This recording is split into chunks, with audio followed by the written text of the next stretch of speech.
他是跟你要的一些资料。他们主要帮我做录制，这个叫做驾床。不知道反正那个。那是挂在那个名字下面。所以他们主要帮我做事。对，那你说就是要看到这要怎么做吧。还不确定，然后应该是这样。OK。然后告诉你你找几个有利的。一起做吗？对，看看他给我们的 scope， 要今天。他说7万块。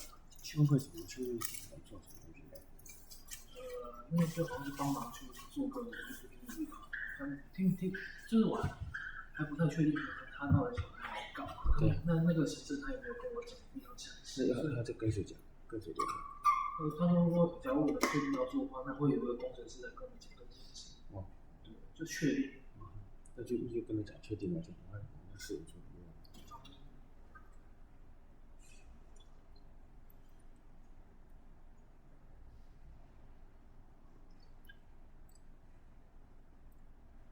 我会觉得他一定要这样走一个。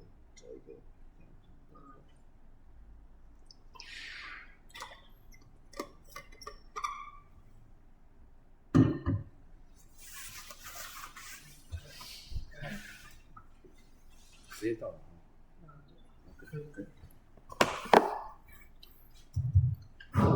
Okay. Today we will go through the last year's midterm problem and questions. Okay, so if you have question, any doubt about this, okay, and the reason we go through this is just give you an example of our problem for the next week's exam will be similar to this. Okay, the first one is discussing how to using this test and set instruction to implement new technique. Okay?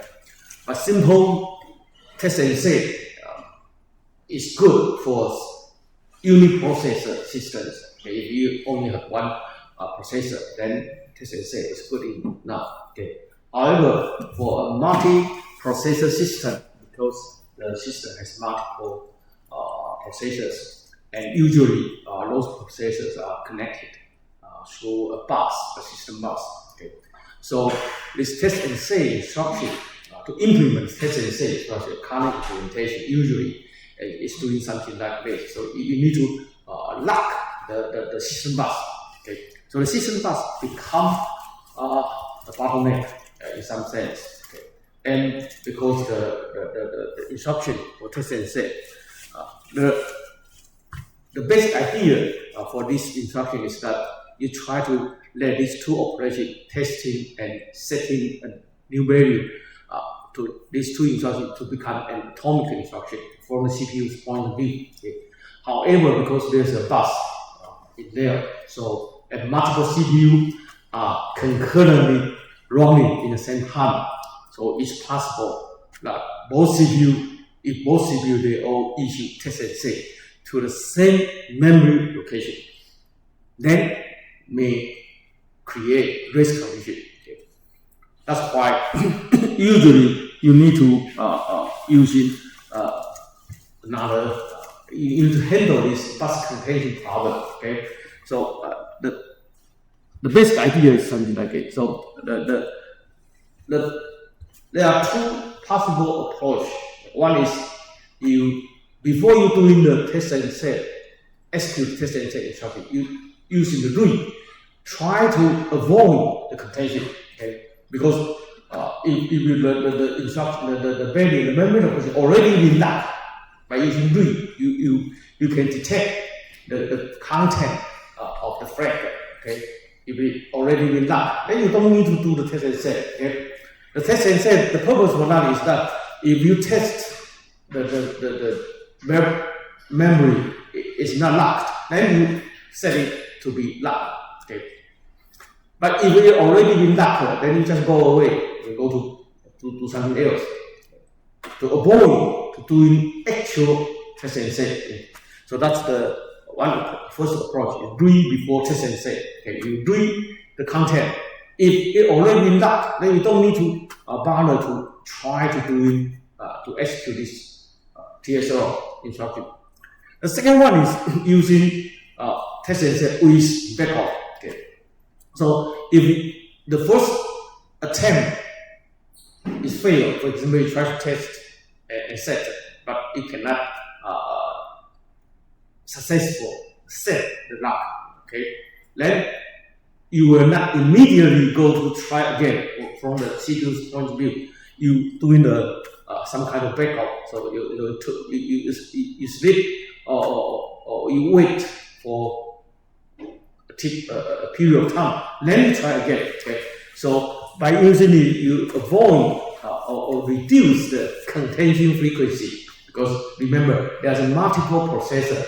They may issue the test and set simultaneously. Okay, and to do that, they will contend for the system bus. But if there's only one system bus in there, okay. So to avoid create a lot of contention, right? So that's the second possible approach. Okay. And also, it's possible you can combine these two together. Okay, before doing the test and set, you do the read. And then after you doing the test and set, if it's unsuccessful, then you do the backup. You can combine both together. It's also alright. Okay, but anyway, these two possible approach is commonly used if you try to implement new tech lock in the multiple processor system environments. Okay.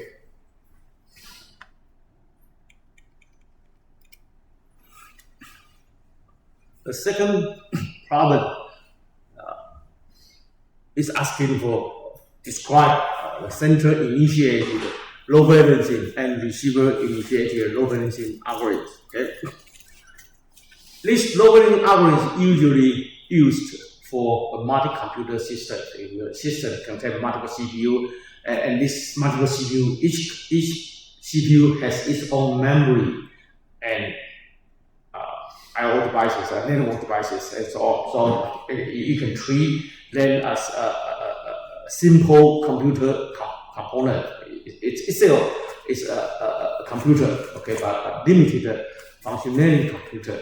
Usually is not a full set. For example, this computer node may not have contain an interface, okay, to the outside world. It's just a computing machine, a computing node. Okay, has a computing capability. Usually means it contains CPU, memory, and network devices. Okay, so you can send some task to there to do the communication, and they can communicate with others. Okay, so the low balancing means that when an application was initiated, then the scheduler, the whole system, the system has a global scheduler to dispatch the task to different computing nodes. Okay, and then this assigned computer node will carry the computation for the high-level applications and so on. Okay. So the purpose for this low balancing is that you try to utilize those computer nodes, let their capability be fully utilized. So you try to avoid the situation that some of the computer node is heavily loaded, then a lot of work assigned there, and some of the computer node, and in the same time, the other computer node may idle there, no task was assigned.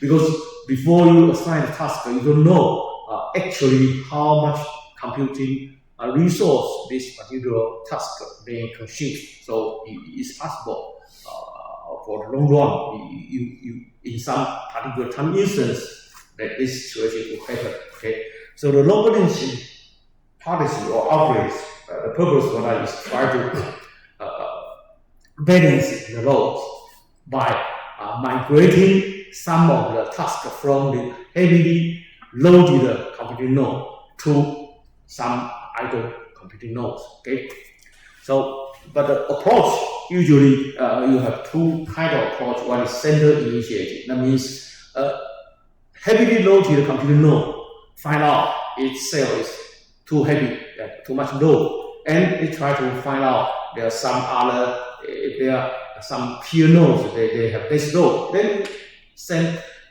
your workload, some of your work to those less loaded compute node. That's sender initiative. The receiver initiative means if a node find out itself is too big, too idle, okay, so not much task can be executed. Then it try to ask for more tasks from other computing nodes. So the initiator for this low latency activity is different. Okay, one is initiated from the heavily loaded node. The receiver initiator means the initiator is the less loaded node. Okay, and the difference is something like that. Okay, the answer you can find out from the PowerPoint. Okay, in there. The major, so you should be able to describe these two. And the major difference for these two is that the sender initiated because it's started from the heavily loaded computing nodes, okay, and try to send out its task. But if the system, the whole system is already heavily loaded, okay, imagine in that kind of situation, then that means you have a quite huge set of computer nodes. They all find out itself is heavily loaded.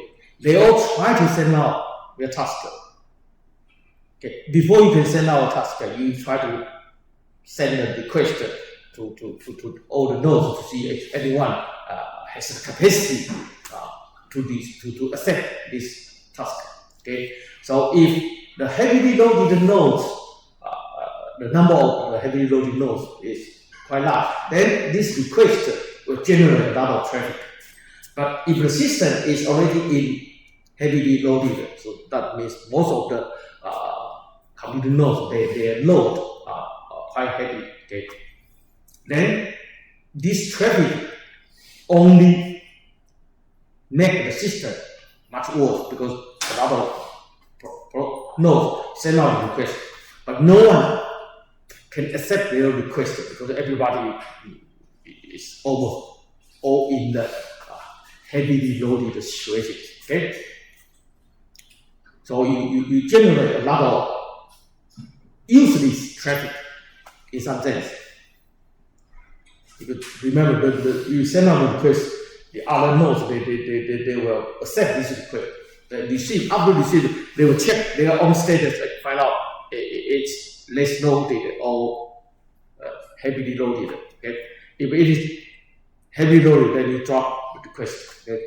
If it is less loaded, then you send a response to accept the request and so on. So, but if the system is already in the high loaded situation, then this request usually will be dropped. But even for dropping a message, you still need some computing resource to check the status. So this will make the whole system is already in heavily loaded become much worse because you generate a lot of useless node traffic. Okay. And this useless traffic cause some overhead for all the computer nodes. Okay. That's the basic drawback for this sender initiated the algorithms, because when the system is already being heavy, then will make the system become much worse, and so on. Okay? But the receiver initiated algorithm usually will not cause this problem because if the system using receiver initiated approach, that means only those nodes they find out each node is less, is in light loaded situation. Then that means he has a capacity to accept other nodes tasks. Then you send out a request. if the system is in the heavy loaded, that means when this request will much welcome for the other nodes. Okay, you send a request, say I can run some task. So any node has heavily loaded, they will respond by sending their task, some of their tasks to these potential receivers. Okay, so this request is useful request. It's not wasted traffic. The request will be consumed and get a positive response from this request. Okay? So they will not degrade overall system performance. So that's the basic difference from these two approaches. Okay? The question 3, talking about affinity scheduling. Yeah.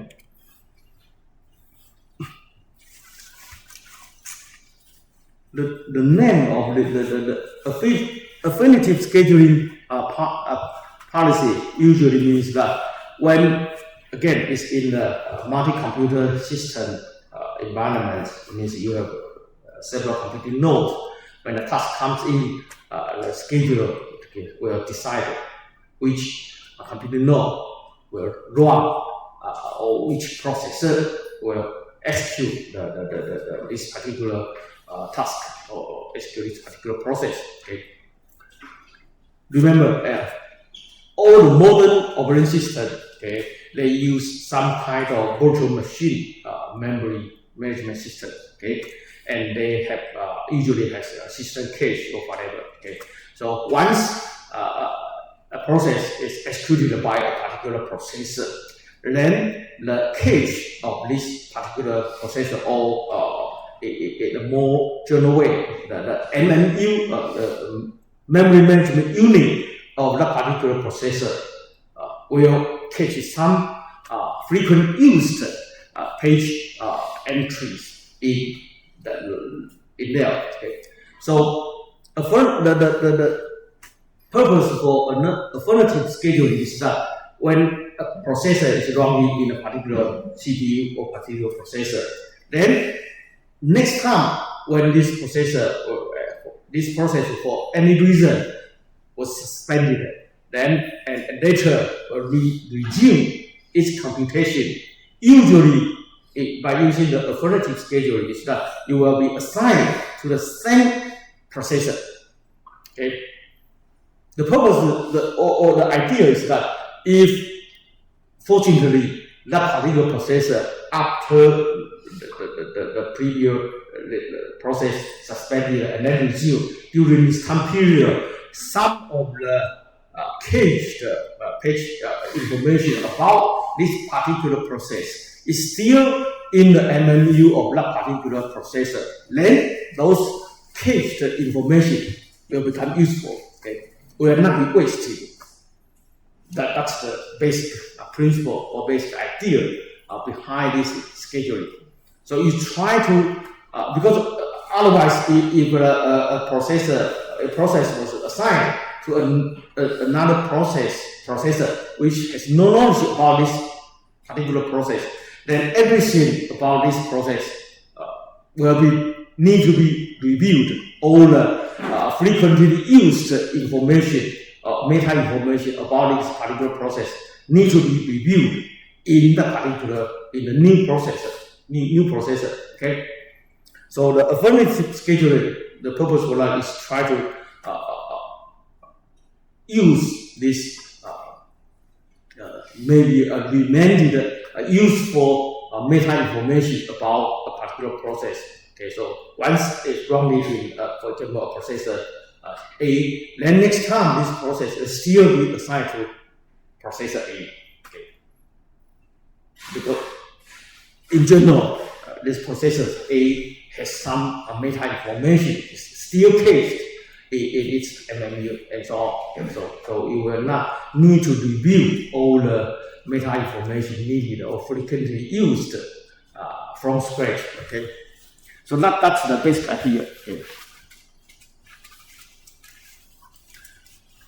So by doing this, it's possible you can reduce the miss rate, because in general, if you assign a process to a new processor, then in the beginning, because there's no metadata about this process in that particular processor, then you will generate a lot of TLB miss in the beginning. Okay, but if there's some cached metadata in the particular processor, then this TLB miss will be reduced.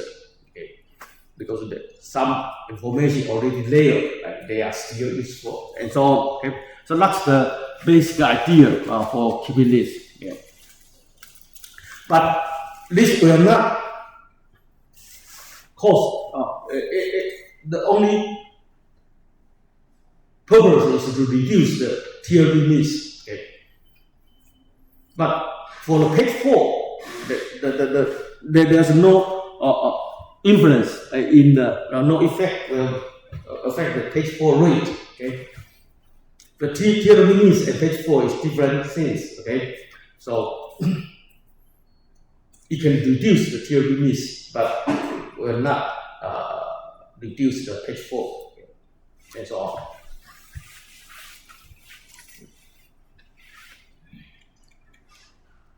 The next question will ask to describe the major pros and cons of master step multiprocessors. Okay? Remember, there are 3 kinds of basic approach for multiprocessor systems, operating system. One is every processor has its own operating system. Okay, and they are designed in different memory regions. Okay, it's like you have multiple systems in the same memory, but the memory was partitioned according to the processors. Okay. The second one is a master step. That means you have a processor running the operating system kernels, and the other processor they are running user processes. Okay, so all the operating system functionality are executed in the master processor. Okay, this is master step approach. The last one is the symmetric systems. Okay, that means every processor has the capability to run the operating system. However, there's only one operating system inside the system. So only one operating system data structure, they are shared by all the processors, and every processor has the capability to run in the OS kernel codes. Okay, but they use the same data structure, and so on. So that's the symmetric approach. Okay, but here we're talking about the master step. Okay, the reason, the advantage for that is the design and implementation and management is much simpler, because you only have one operating system instance in these machines. Okay, so any processor generate interrupt or generate system call, whatever, they will be executed by these master processors. So it's like there's only like a uniprocessor systems, because always it's only one instance of the OS. Okay, so all the mechanism used in uniprocessor systems, okay, can be used in this approach. Because other processors, they can only run user level applications. They cannot. Those CPUs will not switch. They only run it in user mode. Okay, they will never be switched to the kernel mode.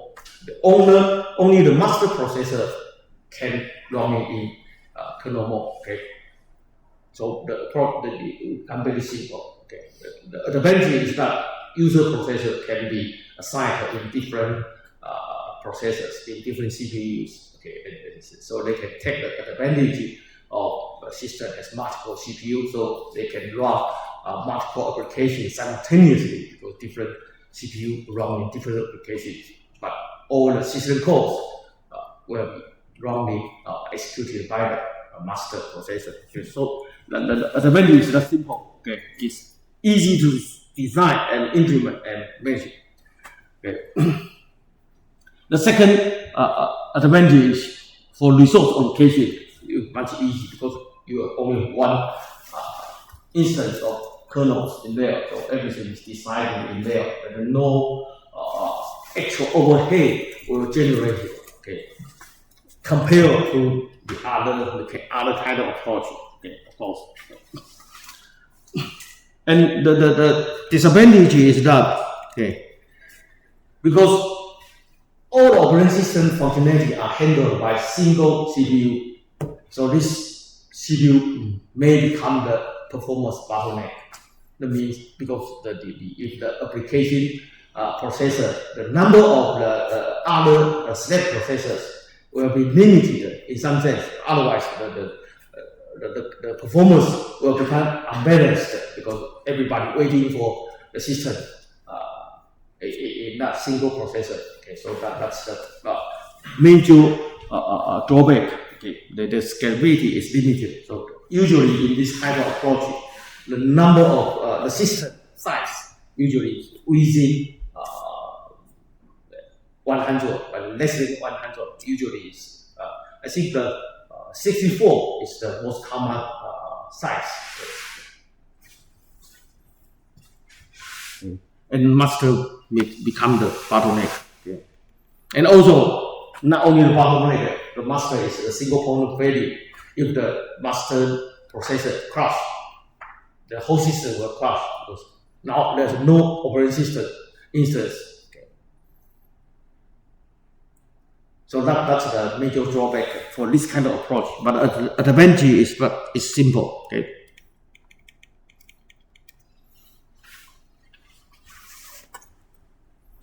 The next question, we're talking about the crossbar and Omega network. Okay, as you it's by definition. Okay, so crossbar means is a 2 by 2. It's a 2D array, right? So the intersecting point has a cross point switch in there. It can be turned on or turned off. Okay. They make the connection. It's either in horizontal or in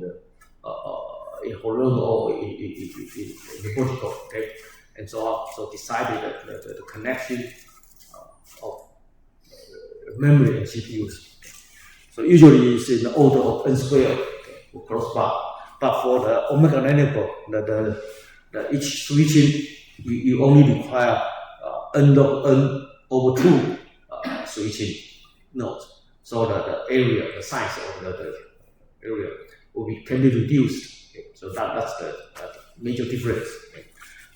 So that's why, although the crossbar is much easier to implement, okay, but because the scalability is in order n squared, okay, compared to this Omega network, their complexity is in n log n. So if the n becomes too large, then it's difficult to implement a big size of the crossbar. Okay? So that's why you have this interconnection to the network, and it's much easy to extend. Okay? The next question is, the transparency in the distribution system. Okay. In general, you have a lot of transparencies. Okay, so we only ask you to list 3 of them.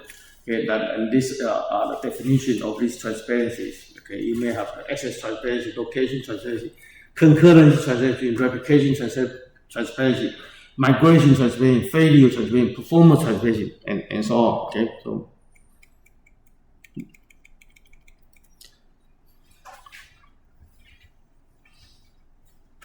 The normal NP and chip NP, what's the difference? Okay, multiprocessor systems. Okay, this multiprocessor can be single core. Okay, so for example, you have a lot of CPU and each one is a single core, and you put them together, it becomes a multiprocessor system. Okay. And because the improvement of this VLSI manufacturer. So it's possible you can put multiple CPU inside a single chip, and then this kind of multiprocessor we call it chip level multiprocessor, because these processors are inside the same chip. Instead of you have different chip, you have multiple chips, okay, CPU chips, and then put it in the same machine. But here, a single chip may contain 8 processor or 16 processor or even 32 processors and so on. Okay, so it is also a multiprocessor system. Okay, so that's what we call chip level multiprocessor. The major difference is that for chip level multiprocessor, usually you have your L2 cache is inside the same chip, okay, inside the system board, okay, or the CPU board and so on. But for the normal MP, the L1 cache usually is on board. It is in the same chip as the processor. But the L2 chip is a different chip. Okay, it's outside this kernel, outside this processor. But for the chip level NP, the L1 chip, L1 cache and L2 cache are all in the same chip. Okay. So that's the difference. Okay. Because they are in the same chip, so you can have different kind of L2 cache management approaches. Okay, for example, the L2 cache can be shared by, for example, single chip has 2 CPU, and each CPU has its own L1 cache, and then you have a shared L2 cache. They also inside the same CPUs. Okay, and this L2 cache may be shared by these 2 cores. Okay, or they can be partitioned into two separate regions. So every processor use its its specific L2 cache. Okay, so that's major difference in this kind of approach. Okay, because this L2 is in the same chip, so it's possible you can let it become shared or is not shared. Okay, but for most of the normal NPs, this L2 chip usually is shared because it's outside the chips is in another chip, and usually this another chip is in the MMU unit. Okay, and MMU unit depends on what kind of MMU they are used, and so usually are managed by the MMU. In general, you are not using the dedicated L2 policy. Usually the L2 cache in normal NPs are shared, okay, and managed by the different cache managers, okay, and so on. Okay. And the second one is that because all the CPU are inside the same chips, okay, and their power are in the same, using the same power supply. Okay. So that's usually a different setup. For the normal NP, different, each processor has its own power supply. Okay. But in here, they are inside the same chip. They are supply. The power is the same. So if the power supply has problem, then whole chip will crash. Okay. So the failure situation or failure mode model will be a little bit different. Okay. In normal NP, because every processor has its own power supply, so you were not affected by the same power supply, the failure of same power supply. But in here, they are share the same power supply. Okay.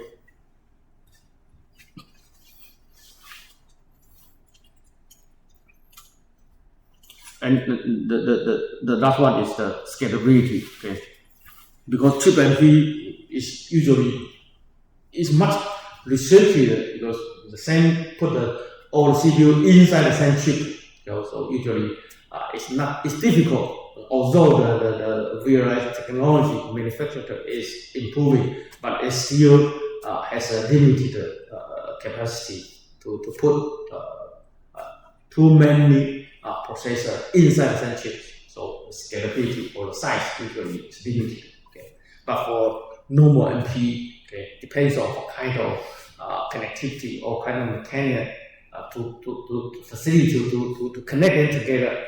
So it's possible for normal MP you can grow to the number of processors maybe more than 1,000 or even higher. But in chip MP usually it cannot beyond certain number. Okay.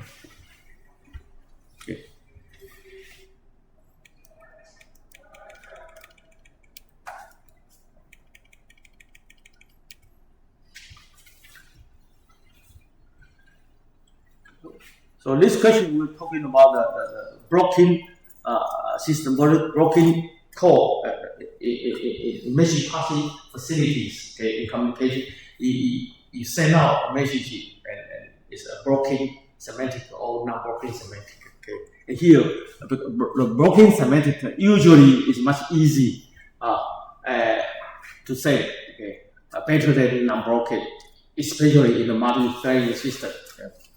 The reason for that is the blocking operation is more natural for the programmer. Okay? Because you send a message and you expect when this send primitive return, that means the message is already delivered and you may get a response back. Okay? So that's the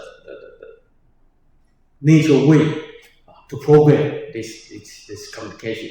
You send and this send message return, that means that either message already been received, or if the return has a value, then the return value is already come back.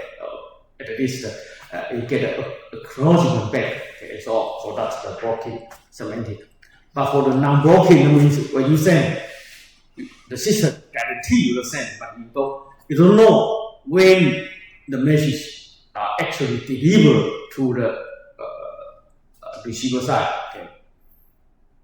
So usually for the non-blocking operation, the system will provide another interface for the sender. Later, you can check the status of the message.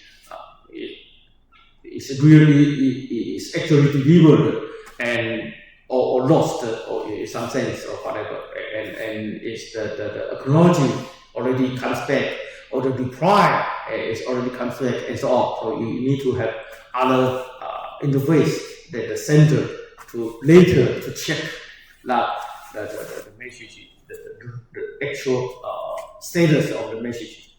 But for the blocking semantic or blocking operation, you don't need to that because the same interface can let the sender know the status of the message delivery. Okay. And also, if the system is in multi-thread, that means you can have one thread is blocking in there, and the other thread still doing some other works. The whole process will not be blocked because you still do some other works by other threads. Okay.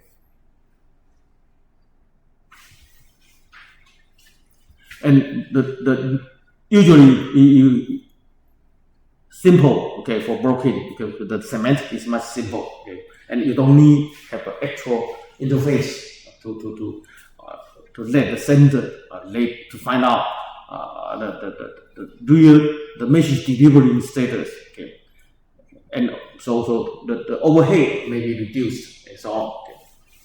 Because if blocking, that means if the system buffer or the network is something in this delivery, they are not smoothly, then the underlying mechanism they will try to figure out.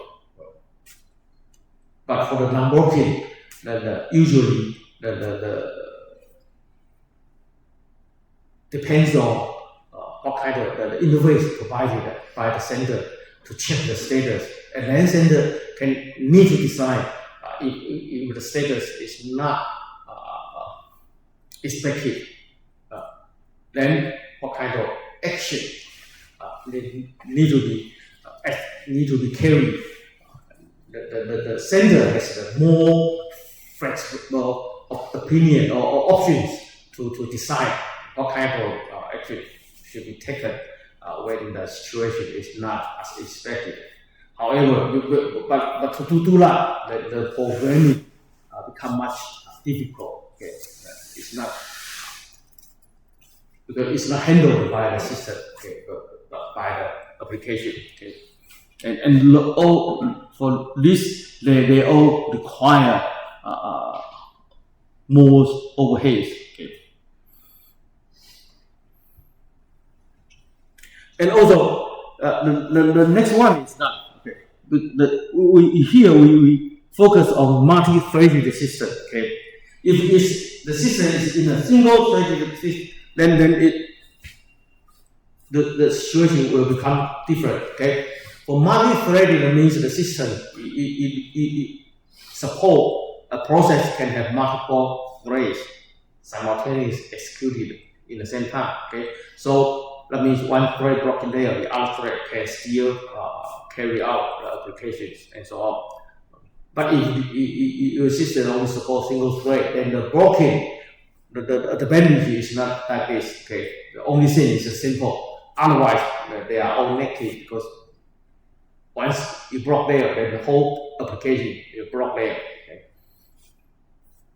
So the utilization and whatever they are all will be reduced. But for the multi-threaded system, then it's possible that the resource can be better utilized. Okay, because you can have better concurrency. Okay. Because the waiting thread will not affect others. The other thread can still carry their other application, other activities. Okay.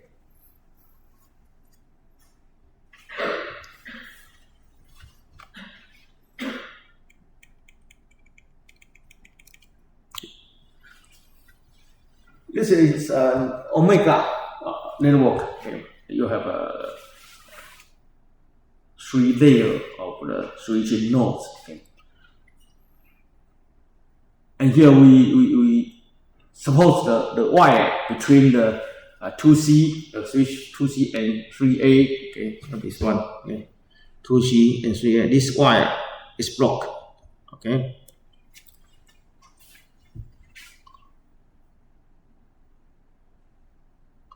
Then which CPU and memory pairs will become now interconnected. Okay, so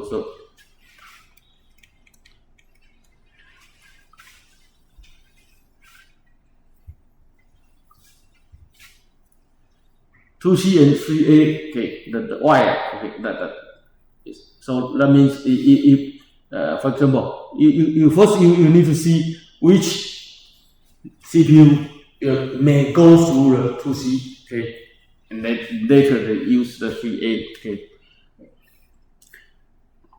3A, this 2C 3A, this link, okay, allow some CPU node to be able to connect to memory 000 and 001, okay. But for the memory, the other memory segments or other memory regions, they will not use the switch 3A, so they will never be bothered or by these 2C 3A links. Okay, so only possible memories they can be cut off from some CPUs is the memory segment 000 and 001. Okay, so that's possible. Okay. And then now let's see which CPU may go through these links to do these two memory modules. Okay, so only CPU will go through 2C 3A links is the 001. Okay, here you can see 001 can go through 1B and then go to 2C, go to 3A to reach these two memory modules. but if 2C, 3A is black, then 001 cannot reach these two memory modules. And another possible, another one go to the 2C is they go through 1D, right? And 101 is also possible. 101, they can go to the 1B and then go to 2C and go to 3A. Okay, so the 001 and 101, they will be cut off to the memory 00 and 001. The next possible pair is 011 and 111. They both go to 1D and then go to 2C, go to 3A. Okay, so you will have these four CPUs. They are cut off from the memory 000 and 001. Okay. If the link between 2C and 3A is blocked, okay, then this 4 CPU cannot reach these two memory modules. Okay. So you should try to see, okay.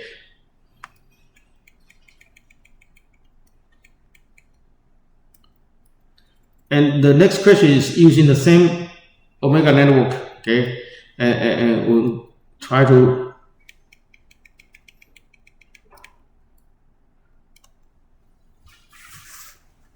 solve these following three questions. Okay, so CPU 010 to memory 111, which switching nodes they will go through. Okay, so you just write it. Go through this network, then you find out how to route this CPU to reach a particular memory module. Okay. The next problem is discussing this diameter of these networks. Okay. The first one is the star, okay, and the diameter for this is 2, because any two nodes, the longest distance is 2, right? Because there's a single point in the center, so any other nodes they will try to communicate. They will go to this center and then go back. So you only have one hub. So require two links. Okay. For B, the diameter will be half of the size, right? The longest distance between any two nodes is 4. Okay, the two in the upper side of this ring. Okay, and the C is the green. Okay, so again you can find out, okay, the longest distance between any two nodes will be 8. Okay, something like that.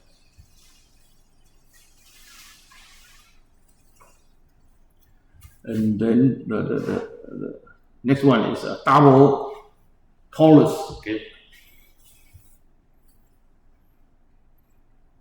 because they are circle in both horizontal and vertical dimensions. Okay, so the distance is not like grid in any dimension. You require 4. The maximum distance is 4. Okay, so but here it's a ring in each low and each column, so the distance become 2 or 3. Okay? So the total distance, longest distance between any two nodes will become 5. And then the next one is a cube, 3-dimensional cube. Okay? Any two nodes, the longest distance will be 3. Okay? The last one is the 4-dimensional cube. Okay, so the distance, the diameter will be 4. The longest distance for any two nodes will be 4. Okay, so that's the simple.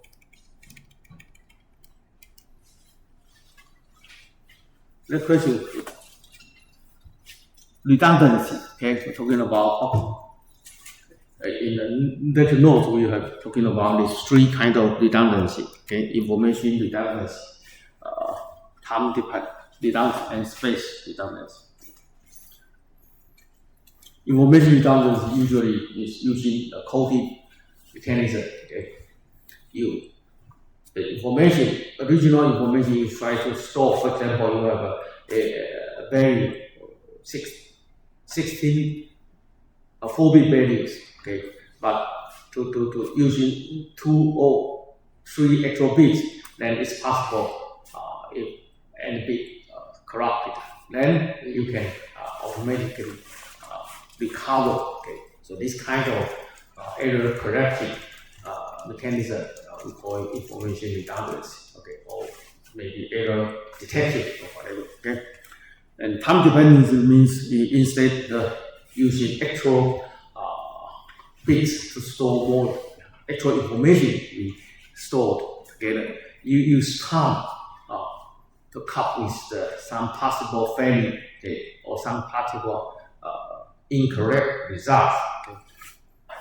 You perform a task multiple times, and each time using different algorithms, then it's possible you can get rid of the errors. Okay, the typical example is recovery block.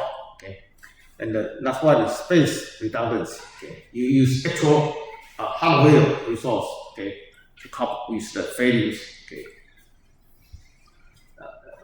typical example is the triple module redundancy. Okay, every component, instead of one component, use 3 components, and then use a voting machine, voting component after that. So any one component fail, if the majority is still okay, then the voting after the voting, then it can still get the correct answer and so on. Okay, so that's the 3 parts of typical approach for the redundancy to cope with failures.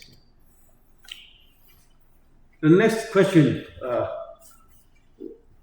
discussion is processor allocation problem. Okay, usually it's for multi-computer systems. You have a multiple computing node, and a task you have a task dependency graph or task communication graph. Okay, so different subtasks between any 2 subtasks. The traffic need to be carried between these 2 can be modeled or can be known in advance. Okay, for example, if we have this traffic patterns, okay, this graph represents every node in this graph represents a subtask. Okay, and the link between 2 tasks is the traffic or the bandwidth or the information required to exchange between these 2 subtasks. Okay. And if we put this whole task into 3 computing nodes, node 1, node 2, and node 3 by this cut. Okay, so node AEG task of AEG is executed by node 1, okay, and subtask BCH executed by node 2, and the subtask BI executed by node 3. Okay, and if 2 subtasks they are executed in the same node, then this traffic, this information exchange between them are inside the same node, right? So you don't have actual message, a real message exchange between nodes. They are inside the same node, so you can just use memory, the same memory, shared memory, to resolve this message exchange. Okay, so we assume this shared memory because they don't go outside of the computing nodes, so you don't require real messaging passing or efforts. Okay, but inside the same nodes, they just inside their shared memory. Then you can use the memory access to resolve this message exchange. So you assume this will cause no because the overhead for this is much less or can become ignorable than this outside traffic between among these computing nodes. Okay, so we only consider those messages or those information exchange required between nodes. Okay, so the question for this is the resource allocation as the and this is original assignment. It's something like this, right? And now if we move this subtask CF from node 2 to node 3, okay? We move CF to node 3, okay? Then what will be the weight of this outside traffic? In the original, in this new spree, new assignment, node 1 has AEG, but node 2 now, because CF moved to node 3, so node 2 only contains B and H, and node 3 has C, D, F, I. And the cut between node 1 and node 2 will be this AB, BE, and EH, HG, contain these 4 edges. 4 links, and the weight of these 4 links together will be 13. And the cut between node 2 and node 3, now remember CF moved to node 3, okay? So the cut is now become link BC and link BF and link HF and link HI, okay, BC, BF, HF, and HI. Okay. And this 4 link, the sum of these 4 link will be 1, 2, 1, 2 is 6. Okay. But the node 1 and node 3 has no interconnection. Okay. There's no traffic between them. So the total traffic will become 13 plus 6 is 19. Okay. So that means the original original assignment require, you see, the original assignment is this one, okay? The node 1 and node 2 is same as 13, but now node 2 and node 3, the original assignment is 3, 5, 5, 2, okay? Is 15, okay? So originally you have 28 of the outside traffic, but here, this new assignment, the traffic will be reduced to 19. Okay, so it's obviously the new assignment, new kind of cut spree has less message exchange requirement than the original assignment. Okay, so the problem, this problem is just demonstrate that different kind of assignment for the same application. Okay. Their subtask, the relation of their subtask are the same, right? You can have different kind of assignment, okay? Then the generated outside traffic may be different, okay? So this kind of assignment problem or process allocation problem usually require that you try to find out this optimal cut, so that their outside weight can be reduced. Okay, so that's this kind of the problem of this.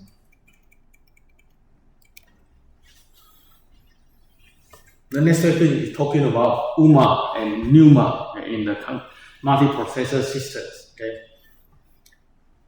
UMA means their memory access time are same. Okay, for different pair of the CPU to the memory, the access time are all uniform. Okay? And this kind of setup, usually you can use a bus. Okay? So all the CPU and memory are connected by a system bus. Then the access from any CPU to memory, the access time will be the same. It goes to the same bus. Okay? So, but UMA usually means the different memory module from the same CPU to access different memory module. Their access time may be different. Okay? Some CPU module may be close let the other CPU, some memory module will be close to a particular CPU, so the access time will be less than the other memory modules. Okay, so that's the major difference. And so in general, you see that, okay, for UMA, that means all the CPU, all the memory module have the same distance, physical distance between among to the CPUs. Okay, but for UMA, usually memory module can assign in different hierarchy. Some memory module close to particular CPU, some far away. Okay, so the close to memory module usually we call it local memory module. Okay, and so on. Okay.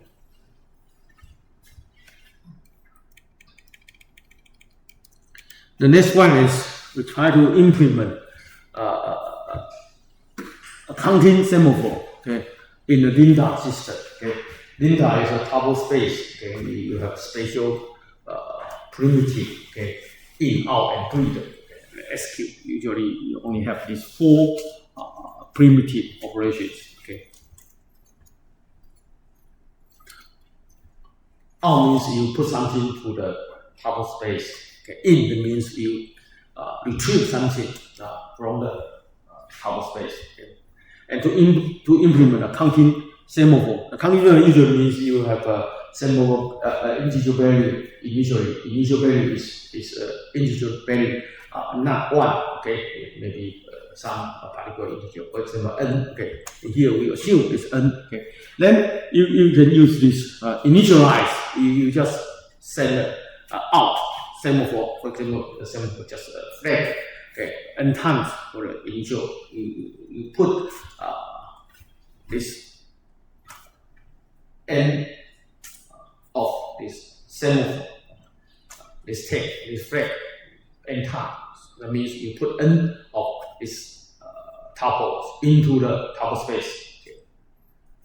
So that means simultaneously you may have n process. They can get this counting semaphore. Okay. Whenever you try to get a counting semaphore, your wait implemented is in semaphore. Right?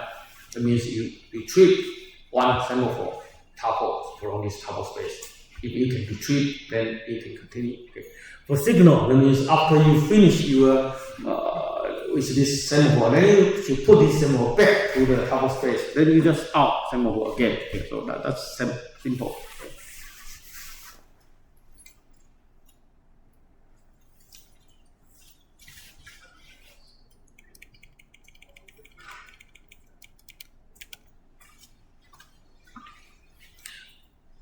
For non-broken operation in message passing system or communication facilities, okay, if using non-broken mechanism, especially for non-broken receiver, okay, that means whenever you try to receive something, if the message is not there, then you will immediately return, and the receiver will not block there waiting for the message. This we call it non-broken receive, right? And for this kind of semantic or this kind of operations, usually we require other operating systems. They need to support other facility. So when the expected message comes, the receiver can retrieve the particular message. Okay. And usually you have these 4 approaches. One is you use the interlock, okay, for the receiver, non-broken, but it can immediately return with a status to say that the message is received in the buffer or nothing there. Okay, and then usually one possible way is when it's non-broken and the message is not there, then you set up a signal, an interrupt handling. So when the message actually arrives, you generate a signal or generate an interrupt. So the receiver will be interrupt, and then go to the receive again to execute the receive again.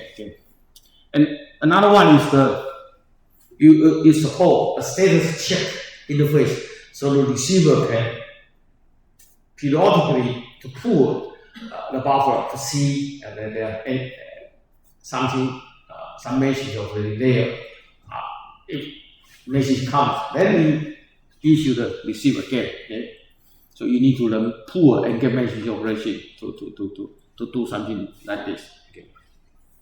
And the third one is when I'm looking receive is that instead of you using interrupt, it's similar to interrupt, but here we call it a pop-up thread. Okay, so you set up a thread to waiting.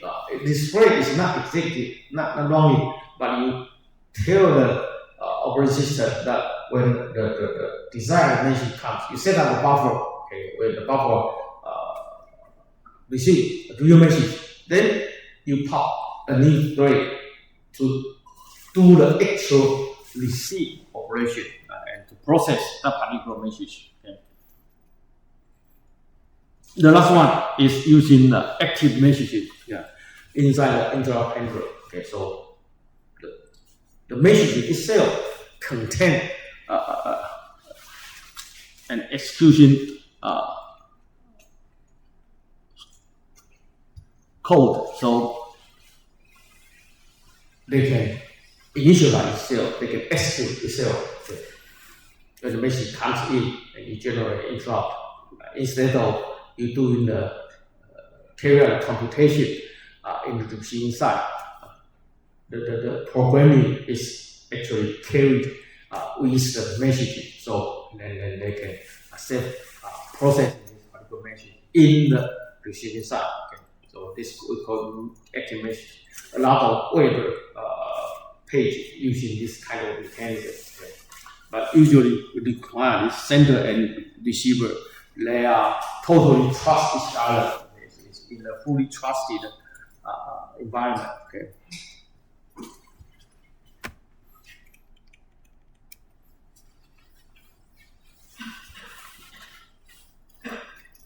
In the client-server model, okay, usually we have 3 basic failures that in message exchange can happen. Okay, so that's the possible. For example, the request, the sender, client send a request, but request get lost. Okay, never go to the server side. Okay, and the next possible failure is the response get lost. Okay, the last one is server crashed. Okay, that means when the server receives the message request, but before it can generate the response, the server crashed. Okay, so in general, you have these 3 typical or basic failure may happen in the client-server model.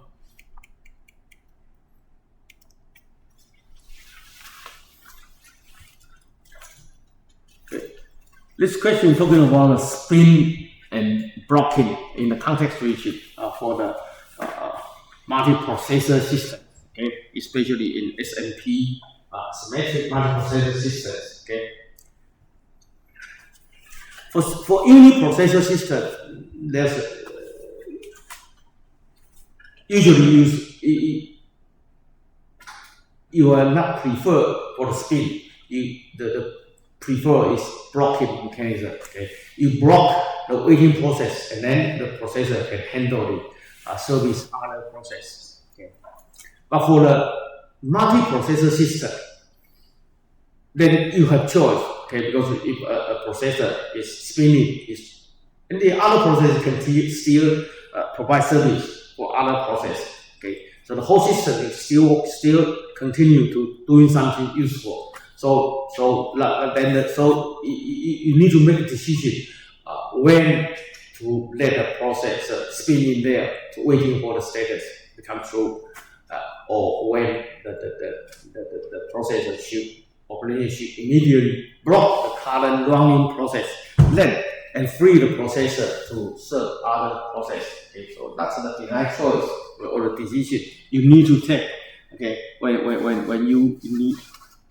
the running process requires some resource is currently unavailable, then you need to decide either let the process spin in there, okay, wait until the required resource become available, then continue, or you just suspend this process, okay, and doing some context switching to serve other process. So that's the reason we're talking about this. Okay. Spin usually means you continue to waiting there, spinning, you're doing some useless work. You just check the status again and again. Usually it's inside a file loop, and then checking the status until the status becomes true or whatever. Then you take the resource you are waiting to continue your process. That's the speed. Okay. The reason for that is that then because you have other processors, they can still serve other process. So the reason for take this approach usually is that if you expected the waiting time, the spinning time, expected spinning time is less than context switching time, then you should spin. Okay, because context switch require some overhead. Okay, you need to suspend the current process and then you load a new process. Okay, so if the time for this overhead is for the spinning is less than the expected waiting time for the spinning is less than this context switch time, then you should spin. So the decision making usually depends on what is the expected waiting the spinning time. Okay.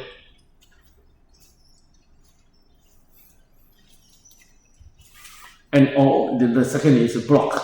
Okay, you block the current running process and then go to the others. Okay, so if the expected waiting time, spinning time is much higher than the current switch, then you should block. You suspend the running process and then doing the context switch. And later, when this particular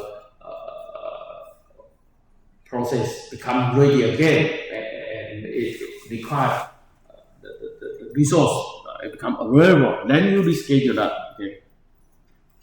So that's the reason the spinning and blocking. Okay. The decision making is usually based on the expected spinning time. Okay. The spinning time. The next question is talking about two common data transfer model in DFS distributed file systems. Okay. In general, there are two data transfer model. One is upload download. You download whole file to your local machine, and when you try to share some file, you upload the whole file to a file server. Okay, so this we call it download upload model. The second one is data transfer model. Okay, it's a remote access model. Okay, so instead of you move the whole file into your local machine, you just get block by block. Each time you read a block to your local memory and then use this block. After the block is consumed, then you get another block. Okay, so that's remote access mechanism. Okay, depends on the different file system. They may use different approaches. Okay, depends on their semantic and implementation. The next question talking about the publishing and subscribing model, and especially we discussed the channel-based approach. Okay? And then you assume you have a group communication mechanism already there. Okay? Then how to use this group communication mechanism of service to implement a subscribe channel-based system. Okay, and the possible implementation or design will be something like that. Okay, because for the channel-based approach, it means whenever you generate an event, you publish to a particular specific channel. Okay, so each event, the channel is already specified there. For example, the system has n channels.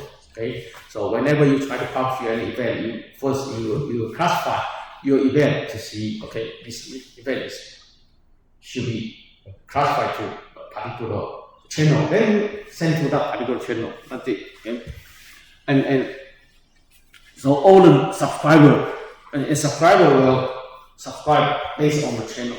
Okay, for example, you have n channel and a particular subscriber will subscribe two of them for its own interest. Okay, so when the event publish in the particular channel, the subscriber subscribe, then you will automatically receive the message. But in the group communication system, then that means you can subscribe means each channel you can implement as a group. Okay, and then when you try to send a message to a particular publish to a channel, then that means you send to that associated group.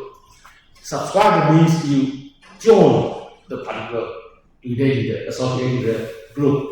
Okay, so then this will be enough to implement this channel-based pop-up system, okay, by using the group communication calendar. If we have a group communication calendar, group communication facility usually contain join, create group, join group, and leave group, okay, and send message to a group, something like this. Okay. So you can use this, and whenever you create a new channel, then you create a new group. And when a subscriber tries to subscribe a channel, then that means you use the join group to let the subscriber join to a particular group.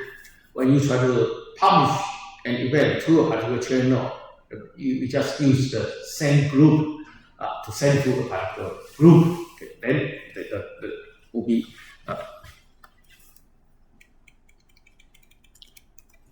the last question. Say something about the pops-up middleware over point-to-point models. Okay. Usually you have this advantage. Okay. The first one is scalability. Okay. Because the subscriber can be added without concern of the original publisher and subscriber. Okay. But for the point-to-point model, it's very difficult. Okay. Whenever you try to have a new receiver, then you need to generate a new set of point-to-point channels and so on. Okay. But here it's much easier, you know, to have a new subscriber or even a new publisher. Okay. The second one is the decoupling. Okay. In pop-up model, you have an intermediate middleware there. So the sender of the message, the publisher, and the receiver of the message, the subscriber, they don't need to know each other. Okay, they only need to know the intermediate middleware. Okay, either the channel-based, the channel, or topic-based, the topic, or even the more general one. Okay, they don't use a predicate to associate this sender and receiver. Okay, they don't need to know each other. They are decoupled. Okay, so they don't even need to exist in the system in the same time. Okay, and so it's very flexible. Okay, that one is asynchronous communication. Okay, because they communicate by this asynchronous way through this middleware. Instead, so they don't need to be in the same time or even in the same place. Okay. And the last one is support many-to-many communication. One-to-one is just one-to-one. Okay, but pops up is default is many-to-many. Okay, so you can have multiple send publisher and multiple subscriber and so on. Okay, so now end of this our discussion of this class. Okay. Good luck for the next week's exam. Okay, so we encourage you guys to submit your question and answers. Send me your proposed email, okay, before Friday, okay, midnight, okay, so I can have time to go through that. Okay, see you.